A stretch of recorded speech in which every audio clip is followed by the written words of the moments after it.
Bill Gothard was the founder and leader of the Shiny Happy People cult. He ruined thousands of lives with his manipulative and exploitive teachings, but still is denying any wrongdoing at all.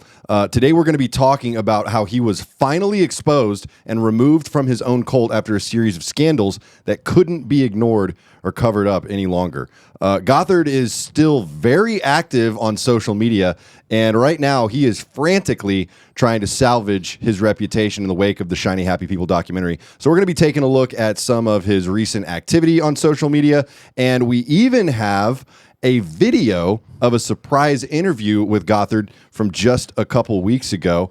It's actually shocking how much he's deteriorated. Josh, can you show this picture of Bill Gothard? This is a screen grab from the interview that we'll be showing a little bit later. We'll also be talking about what it was like to finally get out of the Shiny Happy People cult. And we've got an interview with a very popular social media influencer who actually grew up in the IBLP cult and is just now finally starting to speak out about her experience. So I'm really excited for y'all to see that. And of course, joining me is my good friend and former cult member, Brice. Happy to be back. Thank you, Josh. I appreciate that. Welcome back, Brice. The last episode, I showed a very unflattering throwback picture of Brice, and I feel bad about that.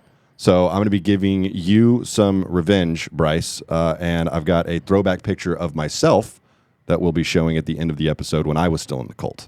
You're going to need to go to confession after that lie, but okay. Whatever it is you do these days, however you appease your gods. Before we get into this episode, I did want to let everyone know that the live podcast episode of Surviving the Shiny Happy People cult is happening on July 26th in Austin, Texas. Tickets are now available on Eventbrite. They are extremely limited, though, and all ticket sales will be donated to Recovering Grace. So make sure you get your tickets as quickly as you can. If that is something that you want to attend, I'll be posting the ticket link on YouTube on the community page, and then I'll also be posting it to my website, daveyjax.com, daveyjax.com. We'll be having several special guests at this live event who are ex-members of IBLP, as well as some folks that were actually on the Shiny Happy People documentary to talk about their experiences, answer questions from the audience. So that's really exciting stuff. And also, this is really cool.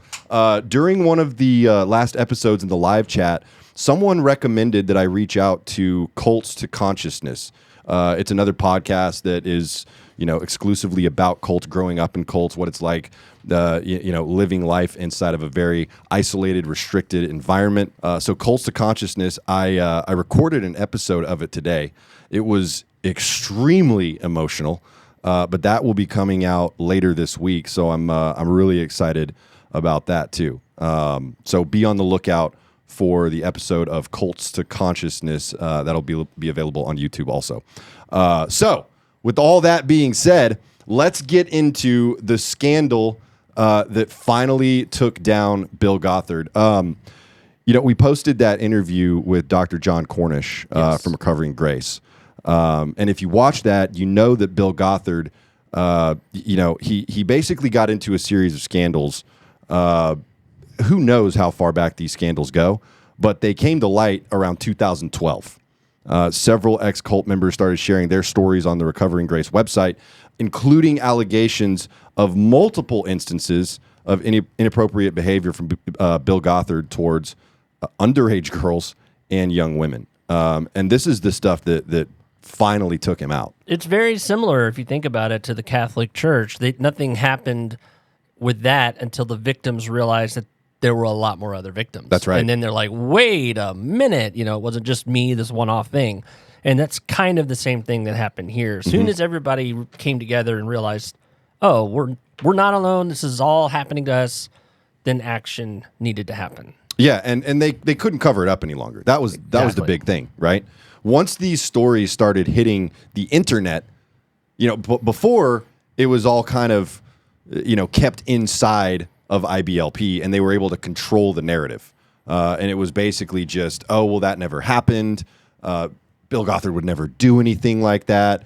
these women, these girls that are accusing him are just confused or whatever excuse or justification they use. But finally, once this stuff started hitting the internet, there was no stopping it.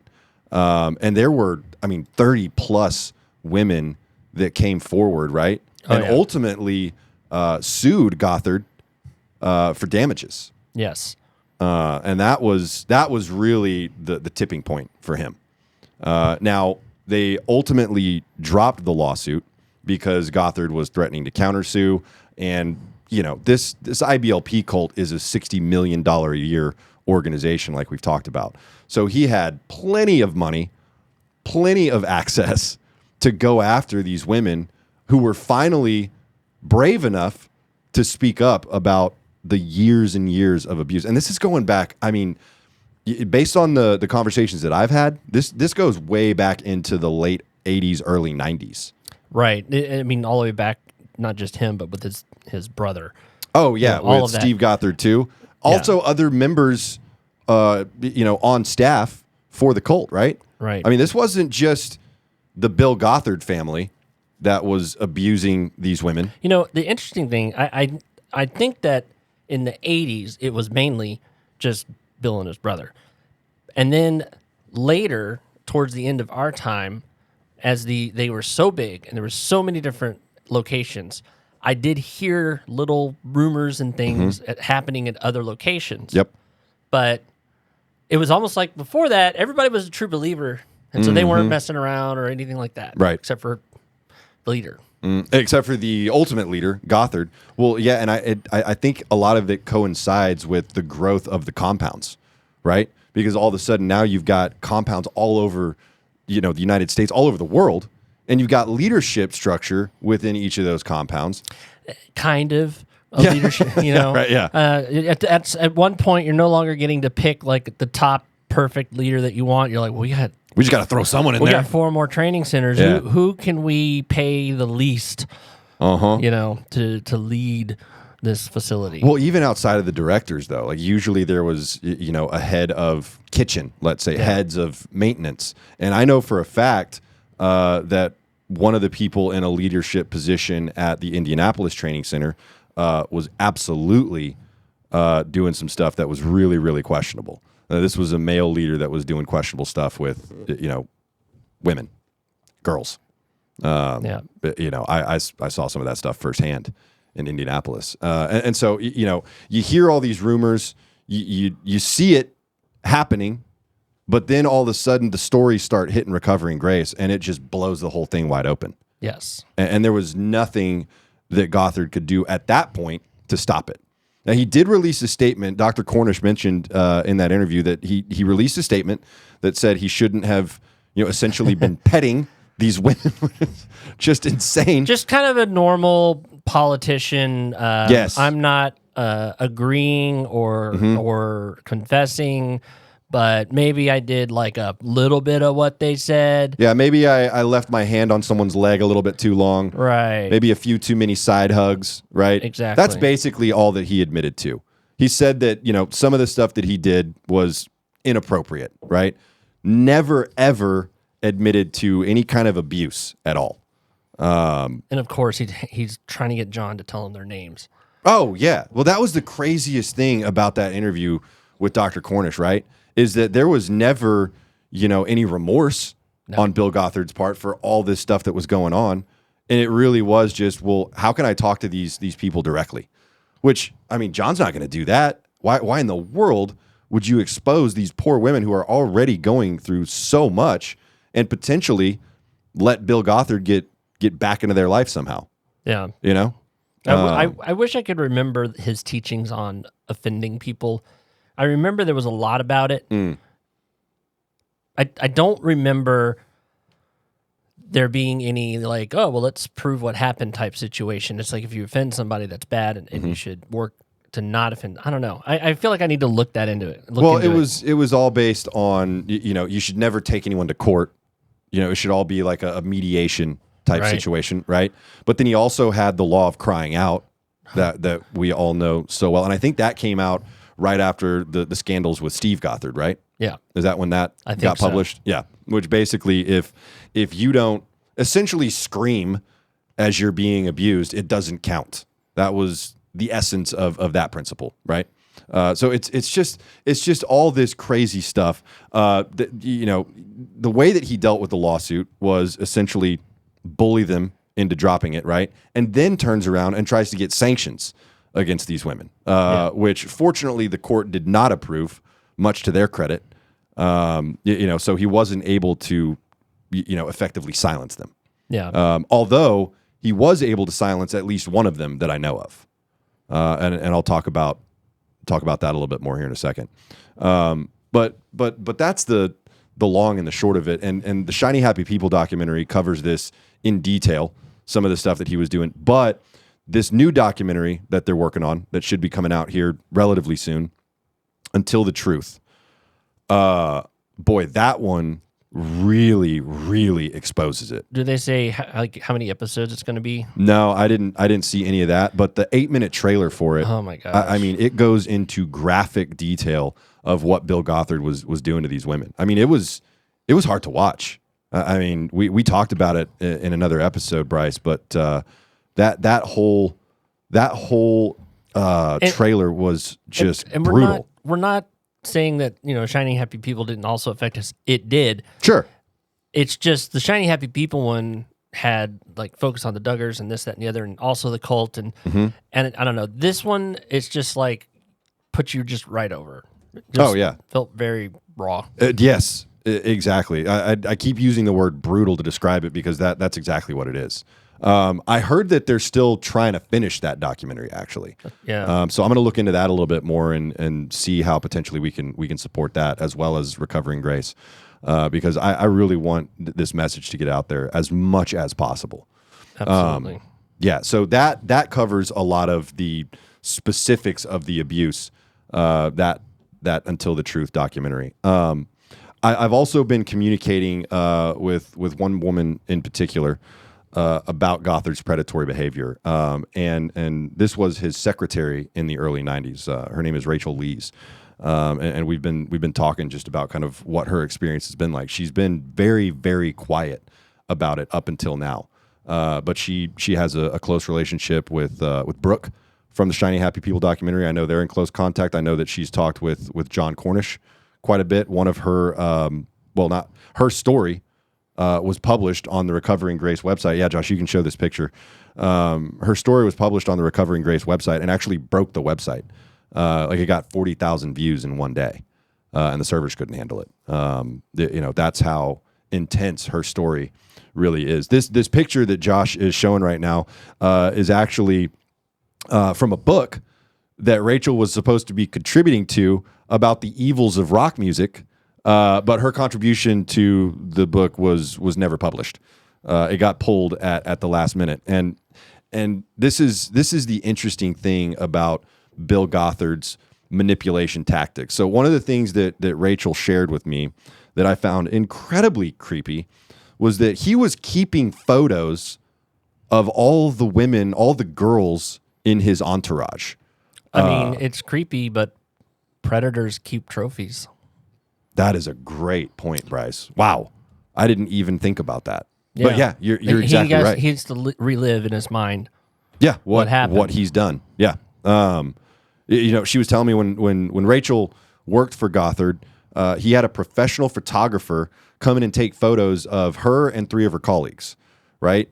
She said it was such a beautiful photo of her that she asked Gothard if she could keep it, and he told her he wanted it. And so she never got a copy of that photo. Another time, she said that she had her picture taken next to a private plane in the Northwoods compound. So one of the board members for IBLP, the board member's wife, took a picture of her next to this private plane as they were about to travel back to Chicago. And then she gave the photo to Rachel, right? So Rachel's got the photo that this board member's wife took. She showed it to Gothard, and he took it from her. He said that he wanted it, took it from her. Rachel asked Gothard to give her the photo back a couple days later, I guess, and he wouldn't return it. So that's just very creepy, strange behavior. But I think that this was, indicative of just where Gothard's mind was with all this stuff and why he was surrounding himself with these women. He wanted to be a predator. That's what he was doing. And he was enabled. You know what? The other He had thing, access. the other thing that Rachel said is there's we've all heard that Gothard preferred blondes, right? She said that's actually not the case. He also liked brunettes. She's a brunette. And Rachel said that Gothard told her when she was just 21 years old and he was 59 that he wanted to marry her. I mean, and I think this was in the early 90s that this happened. Right. And said that there was just numerous instances of inappropriate behavior on his part. It's interesting that he never married. I mean, so to compare him to the person that's currently head, which is Dr. Lewandowski. Oh, he's currently head of IBLP? I believe so. I think Okay. that's what it still showed on the website. Dr. Lewandowski was my director at Oklahoma City. Mm-hmm. And I really don't have any, there's no drama. Yeah. Dr. Lewandowski was extremely sincere, believed, and did as told. But he was also a very unique person. He was very quiet, and he had just this very meticulous way about him. And basically, somebody would be like, he's probably going to be a bachelor his whole life. No, he got married. Oh, did he really? So I'm not saying that nobody would want. I'm just saying that a unique and interesting and quiet person can still get married, but Bill Gothard never found anybody that wanted to marry him. Yeah, interesting, right? Or was it so that he didn't have any level of accountability for what he was doing with these girls and young women? Right. Was that a part of it? Because once you get married, now you've got someone that is going to be with you all the time. Yeah. And they might be able to see some of that inappropriate behavior, and you're trying to keep that secretive and quiet. Exactly. I think that's probably more of what it was. Rachel, she was actually part of the lawsuit against Gothard, and he ended up coming after her personally with sanctions because he heard that she was going to publish a book about her experience. Why would you do that if you're innocent? Yeah, exactly. Why the need to cover up as much as possible? Especially one particular person, single them out. Because she had so much information on him, and that really is the bottom line. I'm hopeful that at some point we can have a conversation with Rachel, an interview with her that we can show y'all, because her story is just, I mean, it's obviously tragic, right? Right. But it's also incredibly fascinating what she went through, and how she's coped with her trauma. Since getting out of the IBLP cult. She's married. She has her own kids now. And as far as, I can tell, conversations that I have had with her, she's an incredible person. Just amazing. And she's been, like I said, very involved with the Recovering Grace stuff, with, the Shiny Happy People stuff. She's just never publicly really come out and participated in any of those documentaries yet. Yeah. But I know that if y'all were able to hear her story, it would just be shocking, absolutely shocking. And you can read a good part of her story on Recovering Grace, but she even said that what's on Recovering Grace isn't even half of it. Wow. Yeah. So it's a lot. Here's the good news. The good news is that Bill Gothard, he has been coming under intense fire since the release of the Shiny Happy People documentary, and it looks like the pressure is finally getting to him. Josh, can you pull up his Twitter post? You got that up there? Okay. So this is the most recent Twitter post from Bill Gothard in response to the Shiny Happy People documentary, right? And of course, he starts it with absurd lies in new video attacks. just 100% denial. They're lies. Everything in this documentary, even the stuff about the Duggars, apparently, is just all lies, right?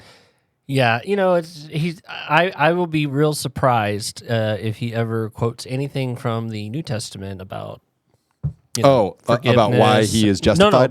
Forgiving and gotcha. Because everything what you see here is like judgment against those. It's like Well, so I love this bottom paragraph of this first part of the tweet, saying that videographers have chosen to play the part of the wicked, who sharpen their tongue like a sword and bend their bow to shoot their arrows, even bitter words, and they accomplish a diligent search. But God shall shoot at them with an arrow. Suddenly they shall be wounded, which is pretty ominous and feels a lot like a threat for anyone that's speaking out against it. Manipulation of the scripture can go two ways. Absolutely.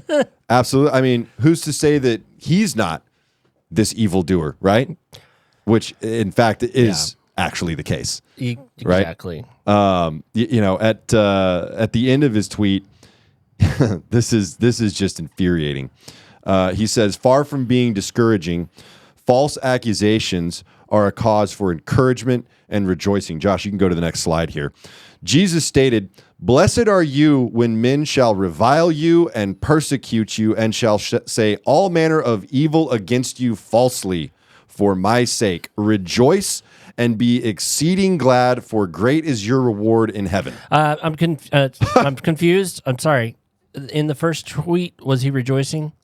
No, it seemed like he was real confused. It sounded to me like he was threatening and angry. He should be throwing a party. But now he is rejoicing, right? And you know what's so funny about this? The interview video that we're going to watch here in a second, it's the same line, dude. It's the exact same line.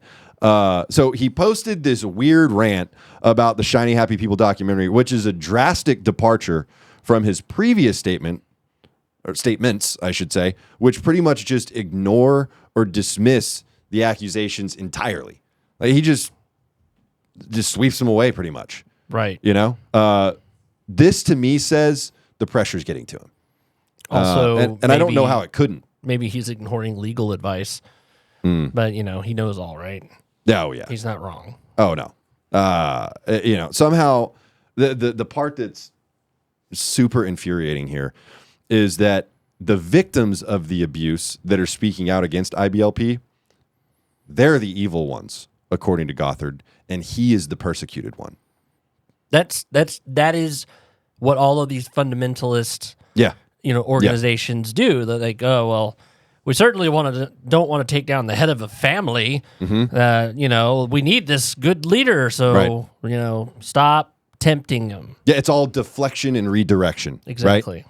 Okay, if you come to us with a problem in our leadership, in this case, Bill Gothard is allegedly abusing all these underage girls and women.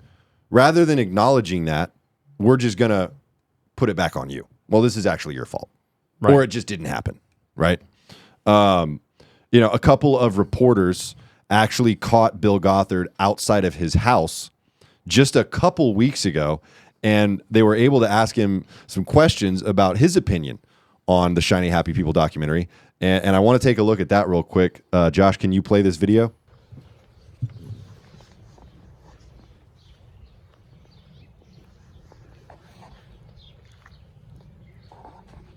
He finally got a new car.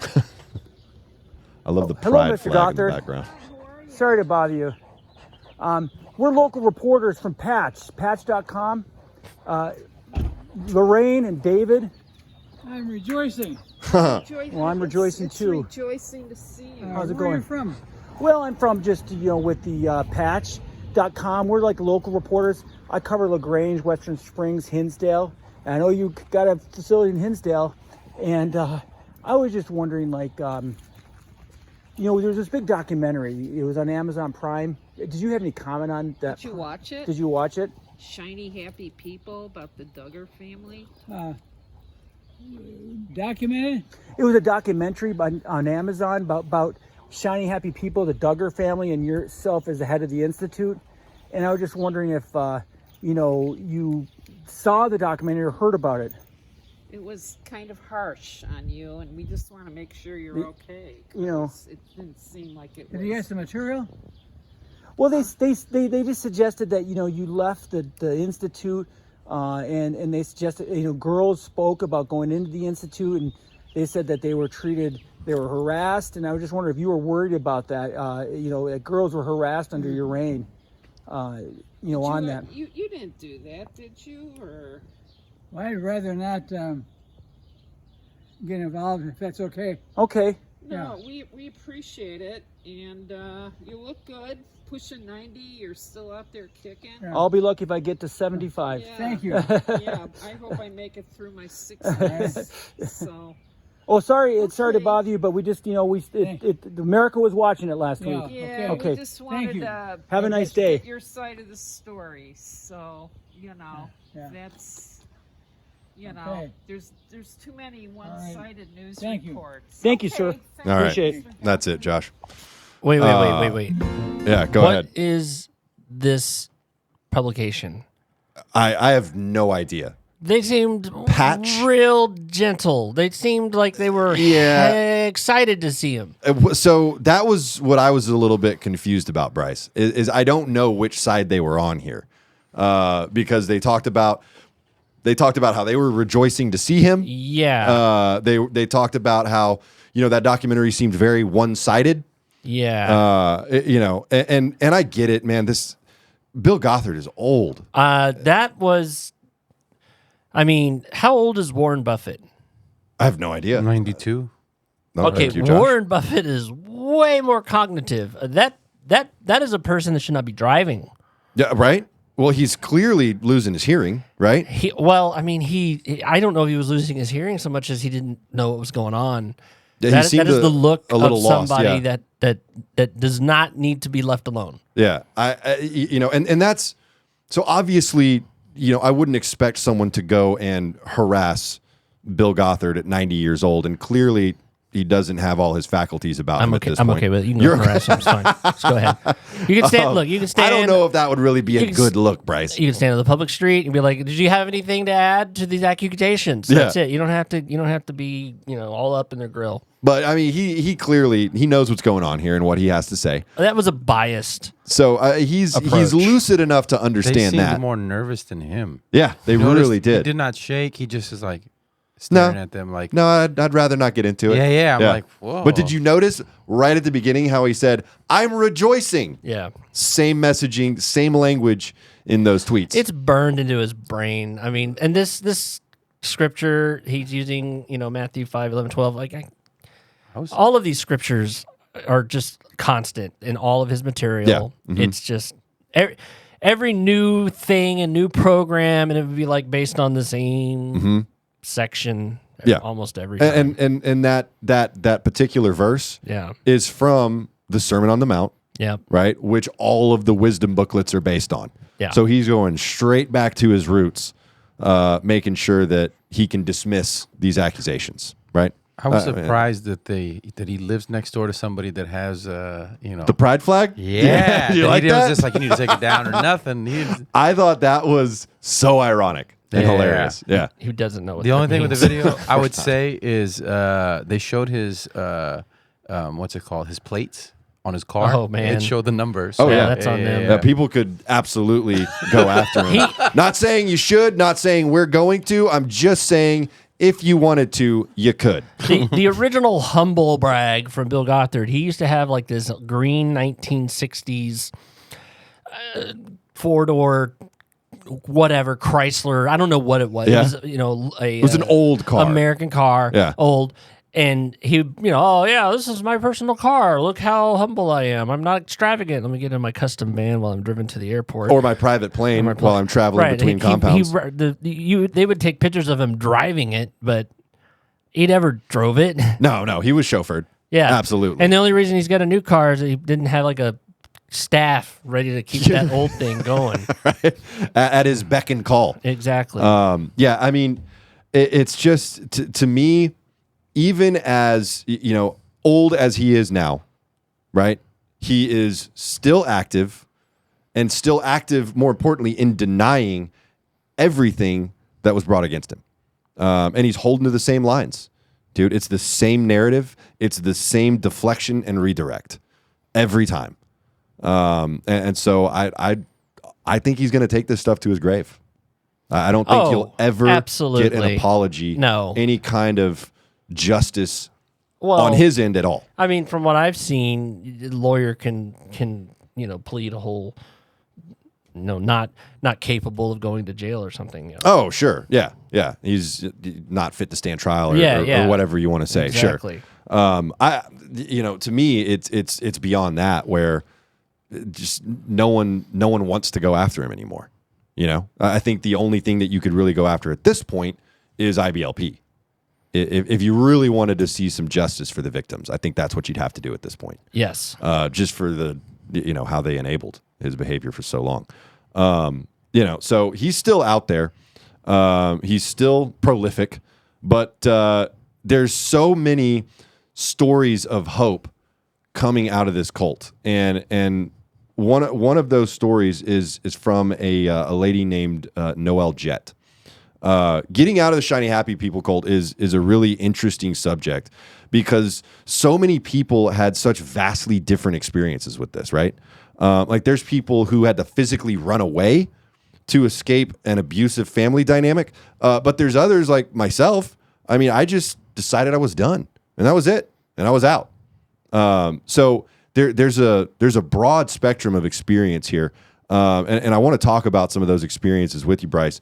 But first, I wanted to share this conversation that I had with Noell Jett, just about, kind of her experience getting out into the real world, right? Noelle, she is an incredibly popular YouTube influencer that shared her experience raising 5 kids, renovating a farmhouse, and other just really cool lifestyle content that she does. She also happened to grow up in the shiny happy people cult. And while she kind of mentions it in her book, From the Ground Up, she's really just now starting to speak out about it more, about how her childhood and what it was like growing up in the IBLP cult.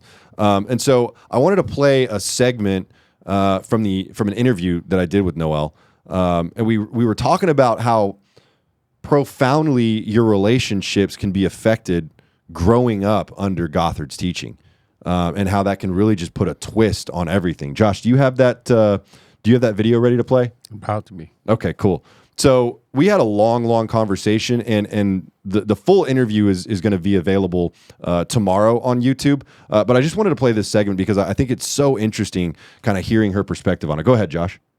What was dating like for you? Because growing up with some of these ideologies, it can really influence how you go and pick a partner, essentially. Oh, absolutely. So my first serious relationship, I was 17, he was 23, which at the time I thought nothing about it because he was going to be in the ministry and he had graduated from Bible college and I was in Bible college and I didn't think anything about the age difference back then. And he had grown up in similar. So he had gone to another college there in Oklahoma City and he had been affected by the same ideologies, the same issues. And honestly, it was catastrophic to our relationship. Like if you take away any other issue that we had, that issue alone, that we were both dealing with these things that we had come up with, it was a disaster, recipe for disaster. But then fast forward to meeting my husband, and he has just been the most patient and loving and kind person. And, just been there through the thick of it. My whole family, all the drama, all the trauma, all the issues. Yeah. He has just been a steadfast force and helped me. Honestly been one of the biggest single factors in helping me move past it and build a life I love. Now, did your husband, did he come from a similar background as well? Did y'all go through the courtship stuff or no? Oh no. Okay. So let me back up a little bit here because I realize you're missing a piece of the story. So in my delve into Moab, I ended up pregnant. Imagine that, because that's what is definitely going to happen. I think I was 23 at the time. Mm-hmm. And so got married and miscarried, but now I'm married, and you don't get a divorce like that. Do not get a divorce like that. Doesn't matter what happens. Oh no, that was the cardinal. Like no one in my family. I had one aunt that had been divorced one time and then she's been remarried like 30 years now, but you don't get a divorce. No, you just need to submit more. Yes. Before you even think about the D word. Yes, exactly. He wasn't religious at all. So he had no idea that aspect of what I was going through, but you just stay married. Yeah. And it escalated to a point where even my dad, my super fundamental religious dad, said, you need to divorce him. He is going to ruin your life. So at this point, I had 2 little girls. And according to everything I'd ever been taught, I was damaged goods. I was like, I will be single the rest of my life. There is no man on earth that would look twice at me. You know, I've got this baggage on me, and I was ruined goods. That's all I'd ever been taught. Right. And here comes my husband, trying patient Daniel, never married, had no kids, and didn't even think twice.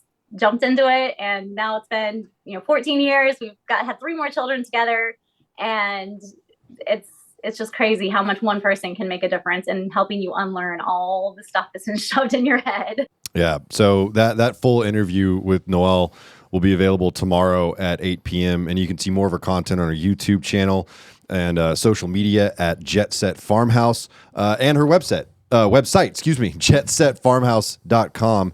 And also check out her book, From the Ground Up. But the story that she was telling there, it's so common in this cult, isn't it, Brice? I mean, the relationships that these women get into because they think it's God's will for them. And guys, one of the things, so I have also been divorced, and I was the first person on my dad's side of the family that I'm aware of to go through the divorce thing. And it was a big fear of mine as to how my parents would handle it and how, my family would handle it. Like, I hung on just like everybody else that goes longer than you should. And I think everybody saw that it was definitely the right move. My parents surprised me. They're like, okay, yeah. let's do it. And I'm like, oh, wow, okay. We're not going to protest or argue about this? Okay. Nice. Yeah. All right. So I'm sure it would have been different if I had any children, but there were no children involved. So it was a pretty quick and easy separation, as it were. But yeah, it's the transition. I came back from Australia, and like you, I was thinking about this. We just decided to it's over. We're done. I'm done. Yep. The difference was that I was like, I didn't see any reason to go back and be involved, but I still tried to live all of the BS I'd been taught, and it was all jammed up and stuck up in my brain still. And well, that's what brainwashing is. Yeah. And I didn't get any encouragement or direction for career or education. My parents, 2 weeks after Australia, and they're like, hey, you're 21, you should probably get a job. And I'm like, okay, and boom, right off into retail because I'm not even though if I was to, I could make that resume sing today. Sure. Much better. International administrator over an international, in a satellite office. Don't worry about the fact that it was a cult, though. Don't worry about that. I was a kid, but I ran that sucker. Let me tell you, we had experienced tremendous growth. I could show you charts. But I couldn't. I didn't know what I was going to do, so I just entered retail for the next 10 years.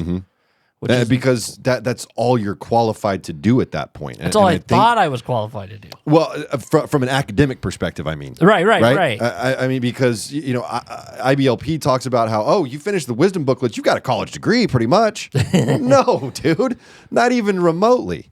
Yeah, I had the skills I learned from the Institute in Photographic Studies. Again, the best thing I ever did at the Institute as far as training that I got. And I did, get into photography. And I have a pretty cool resume of photography things that I have done. But photography is really hard to make a living at. Yeah. And I also love photography, and I want a guy shooting the wedding every weekend to where I hated photography. So I just kind of gradually I still do it occasionally. Yeah, you don't want the thing you're passionate about. You don't want work to ruin it, right? Exactly. And that's kind of what it was doing for you. So that was your experience with alcohol. You were passionate about it. Yeah, I was very passionate about alcohol. Overly passionate. So you made this kind of cut and dry decision to leave the cult, and there really wasn't a whole lot of pushback for you. Well, I mean, my parents. I'm 21. I don't even know if there was a place for me back in Oklahoma City. They had already rotated somebody in. I don't even remember any kind of discussion. I was like, it just kind of happened. I'm not going back. And they were like, okay, you don't have to go back. And all right, now what? And they're like, go find somebody and make babies. We need grandkids. Exactly. And for me, it was kind of similar. But I really made the decision to leave the cult after I got back from the Indianapolis compound. But when I got back from the Indianapolis compound, I was still 16 or 17 at that point, right? And so I knew that if I really wanted to leave, I would have to emancipate. And I didn't want to do that to my family. Because as much as we'd been through, as angry as I was at the time at my parents, I still didn't want to rip my family apart like that. So I just decided to kind of bide my time until I was 18 and could make a clean break. You're like 1 to 2 years away. Yeah. So you're like, I mean, it's not going to be, how much worse could it get after experiencing the Indianapolis Training Center? Yeah. You know? But yeah, once I turned 18, I basically just told my parents, hey, look, I'm done with this stuff. You know, I'm gonna do my own thing now. I want to continue having a good relationship with you. I will not be involved in IBLP anymore, though. Exactly. And they were fine with it. And a year later, they were done with it too. I think my parents had already kind of started seeing this might be a little bit problematic. You know, especially when I had this meeting with Bill Gothard, and he wanted to send me up into, you know, even more solitary confinement up in the Northwoods for the log cabin program. My parents were just like, whoa, that's not what needs to happen here. If they could get a training center in space. Oh, they would wow. be like, all the nerds would love that. We're going to get you so close to God, you're not going to be able to ignore them. But here's the thing, man. And you know, I know you know people like this. There were other cult members that had to literally run away, whether it was from a training center or their families, to escape this cult. Yes. They didn't have any other options. They had to do divorce. They had to, you know, while my divorce was mentally difficult and physically easy, after experiencing that, and I'm in these Facebook groups and I see all of these other dynamics, all of these other people I know, friends, they've got kids, and they're divorcing. And once you've been through it, and if you know somebody, then a friend that goes, it really sucks. It's like you see that, you know what they're experiencing. It's a painful experience, and even I know if it needs to happen. Right, and whatever I experience is compounded by however many children are now involved. I mean, it's awful, and there's so many broken homes because somebody woke up. Either the man woke up. I've known at least one occasion where the guy was like, "This is all BS," and the wife was still totally like, "No." She wanted to hold on to it, right? And then most of it's the other way around because the woman is being so abused and she just got to get out of it. Yeah, exactly. You know, so the experiences are just so widespread on this, but you've got a really great example that I love about what it's like at first getting out of this cult and all of a sudden experiencing the real world. Yes, this is something that kind of came to me after a while. So after I finally got my brain out of the ATI mode, probably around the age of 28, I started to delve deep into all the things that were, not all the things, a lot of things that were quote unquote taboo. Yeah. Right. Yeah. So, and one of those things, and you get people going to laugh, is Harry Potter. Yeah. Okay. Now, Harry Potter is one of those things that when it came out, the Christians were like, well, let's go burn these books, right? No, for sure. This is the devil. This is awful. You know, and I read them and I watched the movies and I connected with this whole story and I couldn't understand why do I like this whole universe so much. And I finally figured it out one day.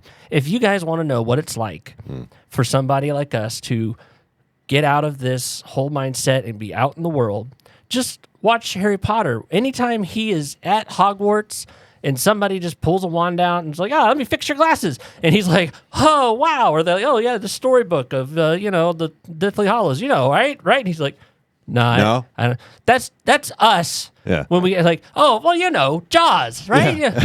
You remember with the shark and the Elton John song. You know going to parties. Right. You know, going on trips with your friends. Yeah. You know, drinking. You want a shot? Yeah. You want no, I don't know anything about any of that. You want a sex on the beach? I don't really know you that well. What are we? Well, they're all having one. Oh. But that is the whole thing. That's it. Everything that we should have experienced, right? Growing up, especially or at least in high school. Aware of. Yeah, that's a really good point. Maybe we didn't experience it, but at least we knew it was out. We were so isolated and insulated from the outside world. We had no idea. So this was all just mind blowing as soon as we started experiencing it. Exactly. I remember going to my first party. My first college party, and I was just like, "Whoa, this is what people do." They're doing handstands on kegs. All of these people are wasted. They're doing Jello shots. I had no idea what was going on. I was just absolutely, mind blown. And then he started training and became a professional partier in 6 months. Yeah, but it's this culture shock that you start to experience when you get out of the cult. And if you think about it, we don't know, especially for real fresh, we don't know what is an acceptable part of culture that we missed out on, and what isn't an acceptable part of culture. If you think about it, or we don't know what all of these nuances that everybody has about all of these different subject matters.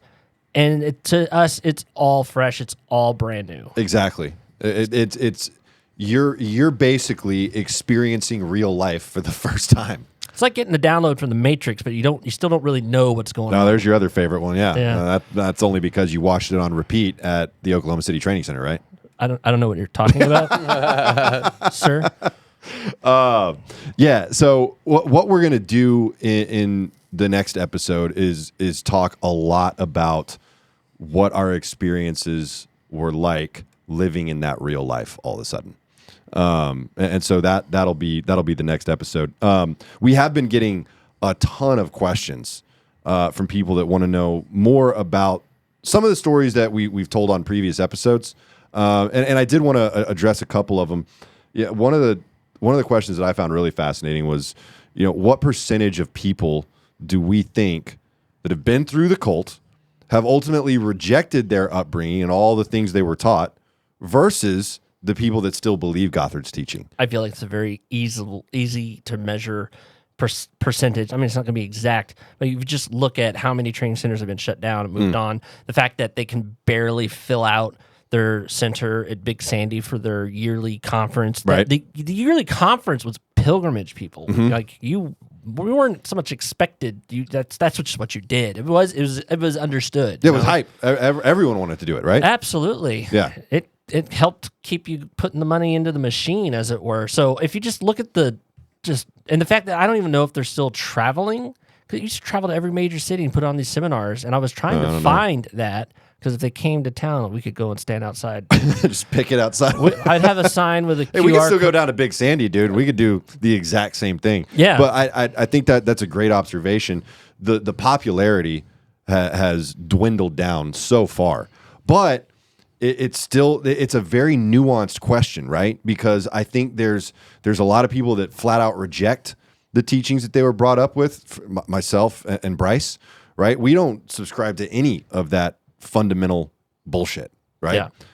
But I think there's a lot of people who would say, oh yeah, I think the cult was bad. I think the IBLP stuff was bad, but they're still living that way to a very large extent, right? Right. And then there's a small group of people who still, they'll defend tooth and nail Bill Gothard to the bitter end.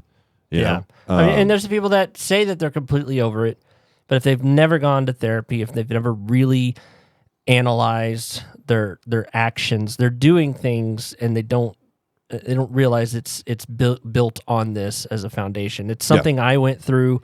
I'm very self-aware. I you can have pretty to much disentangle tell. from this stuff, right? It's so hard. You were programmed for years in this cult. Now you got to deprogram. Exactly. You're absolutely right.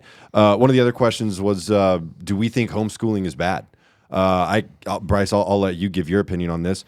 Personally, no, not at all. I think it can provide an incredible educational experience. My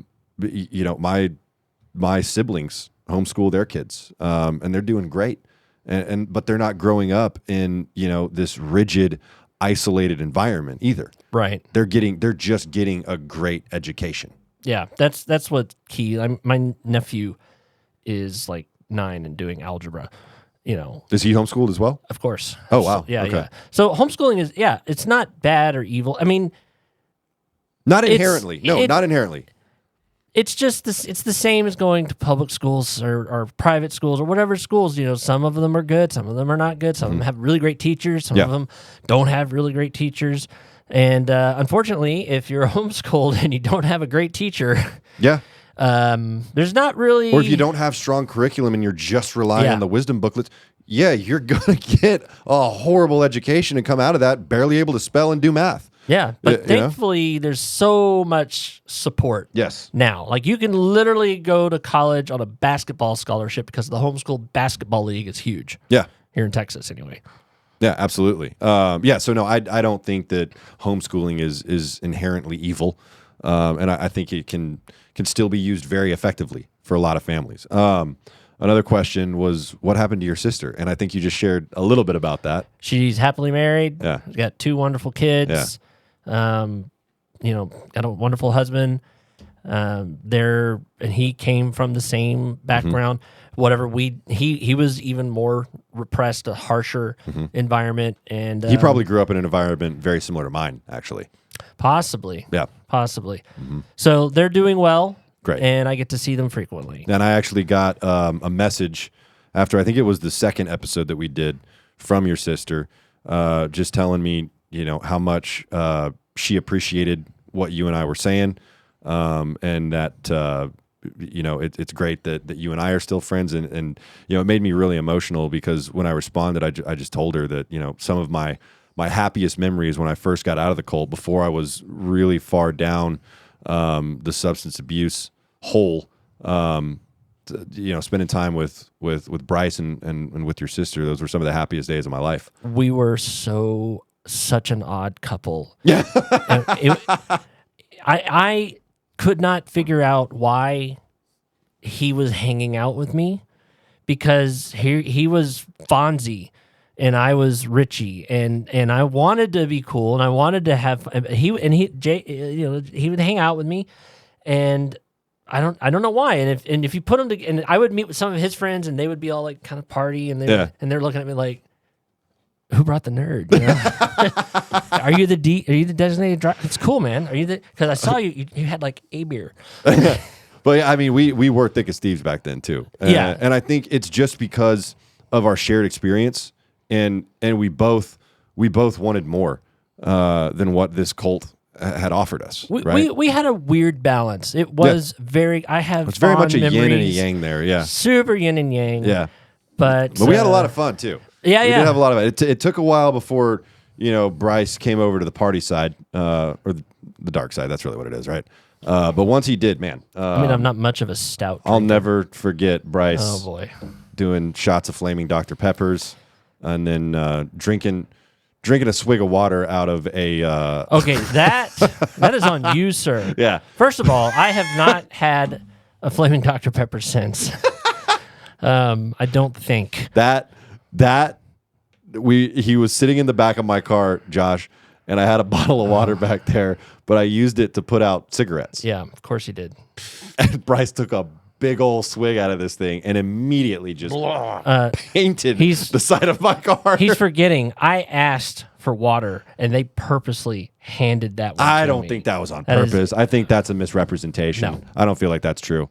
I don't think I would do that. I don't think I'd ever do it. 100%. All right. Well, we just have a different memories. of things. Yeah. Mm-hmm. I'm still waiting on your this month's check to keep some of those information out keep of that the suppressed. Yeah. Another big question that I got was what happened to the girlfriend that I had when I was 16 that got me sent away to behavioral rehab, and I mentioned it in the last episode. It's actually kind of a sad story. So when I went to Life Focus for this program, she had been writing me letters while I was away, and the cult had intercepted all of them and actually ended up sending them all to my parents. So I thought she had just abandoned me at that point, which was very upsetting for me because it was my first love. This is high school puppy sweetheart love, and so I thought we were going to be together forever. And now she just abandoned me. So that was another layer of anger that I had. But I want to say about a year after I got out of the cult, so I think I was about 19 years old. I actually decided, you know what, I'm going to reach out to her and just kind of see how she is. And I did. And I was telling Cults to Consciousness this story earlier. She answered the phone, and as soon as she heard my voice, just screamed. because she didn't know what had happened to me and didn't have any way of getting in touch with me either.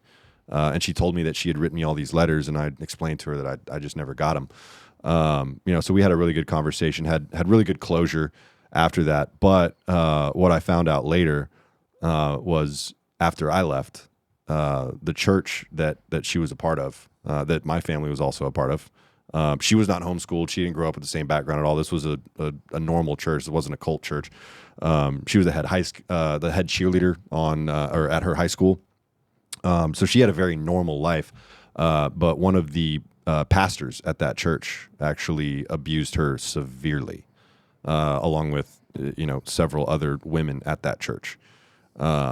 Which is just absolutely heartbreaking. So she went through her own trauma while I was going through mine. And I think it just goes to show it doesn't matter where you are or who you are. If you have these principles in place that create an environment for exploitation, manipulation, and abuse, it's going to happen.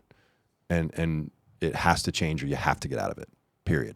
Yeah. And I haven't talked to her again since that conversation, but from everything I've heard, from everything I know, she's doing great. She has her own family now, I believe. So she was able to recover from that, which I'm really happy about. Yeah. So the last episode, we showed a pretty unfortunate throwback picture of Brice with Bill Gothard. And to keep it fair, do you want me to ask the things before? Or you want to do that after the picture? I don't know. After the picture. After. Brice has a surprise that I'm not aware of. We'll see how it lands. But we'll see. Yeah, this is the picture that I brought with me. All right, Josh. Okay. Enough. Unreal. I don't know about you, but I can see this guy handing out plates at the. Yeah. Wow. This is me. This is peak cult attire. Yeah, dude. yeah. Honestly, I want you to that's notice way too cash, but okay. the braided belt and the pleated pants. Come on. Did I Look. slam the door in your face a few years on a Saturday morning? I think You might have. Yeah. But Wow. yeah, I think this is right after I got back from Indianapolis, as a matter of fact. You are such a bad boy. No tie. No tie. No Oh, tie. no, absolutely not. And the collars don't button, to hold the tie. And my hair's probably a little too long, if What I'm kind being of real. belt is that? I don't. Come on, Josh. Just leave the belt alone. It was probably popular at the Those time. double Take the pleated? picture down. Take the picture down. Double pleated or I don't want to triple? see it anymore. I'm saving it on my computer. Producer Josh. iPhone lock screen. If you want a copy of this picture for the old spank bank, reach out. He will have a stack of these, and he'll be autographing them after the podcast. At the live event. Live Oh, event. perfect. Yeah. Okay, so there's your revenge, Brice. I hope you're happy. I've never heard producer Josh laugh that hard. I'll so just that's have to great. go dig up some more pictures of us. That is just fantastic. Yeah, right.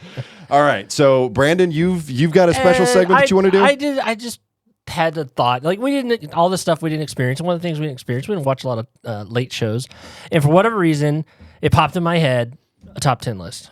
Oh, okay. So now we have a top 10 list on 10 ways to tell if you're dating someone from the cult. Ooh, I love it. Okay. Okay. Is Josh going to read these Yeah, for us? yeah. Okay.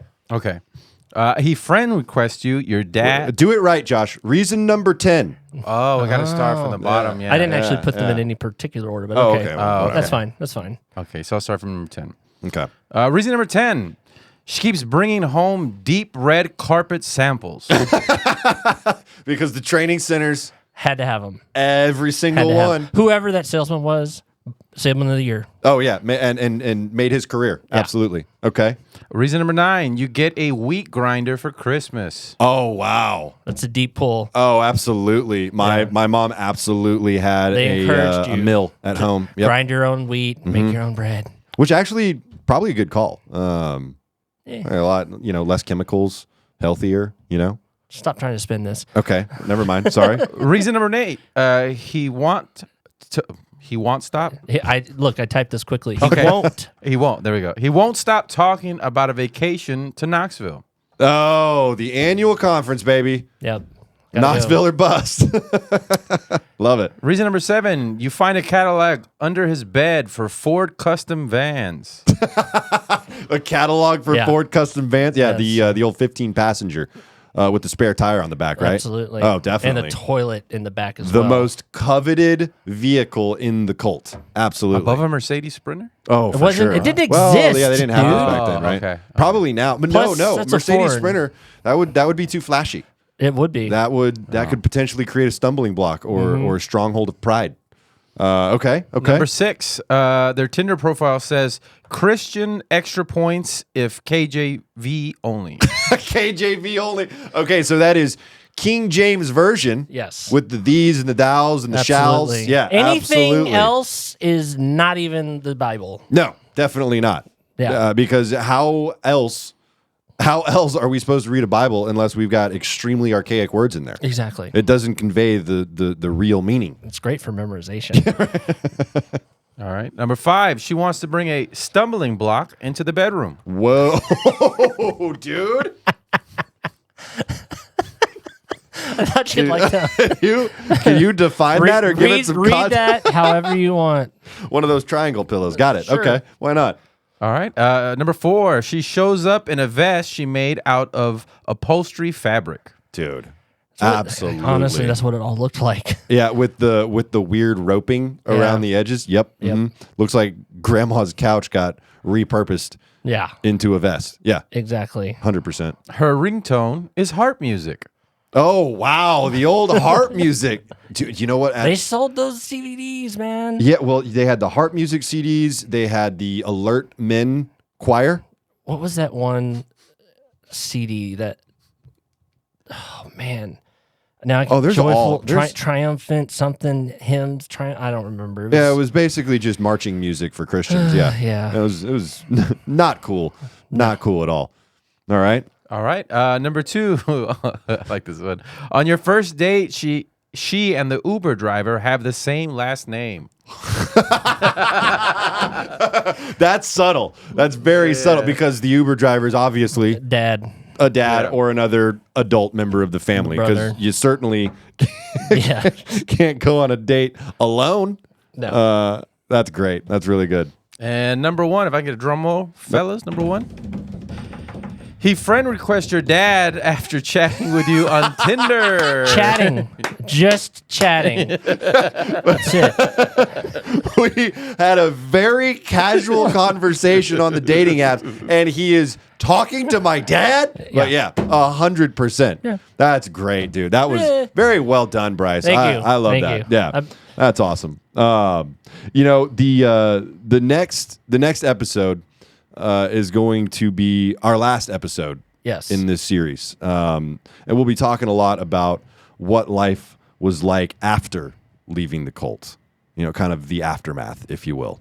Brice and I went down 2 very different paths, and I believe that's representative for a lot of people who left this cult. You know, there were kind of 2 general directions that you headed, and so we're gonna talk about what that experience was like, and that's gonna be an emotional conversation. The conversation that I had with Shalise from Cults to Consciousness today.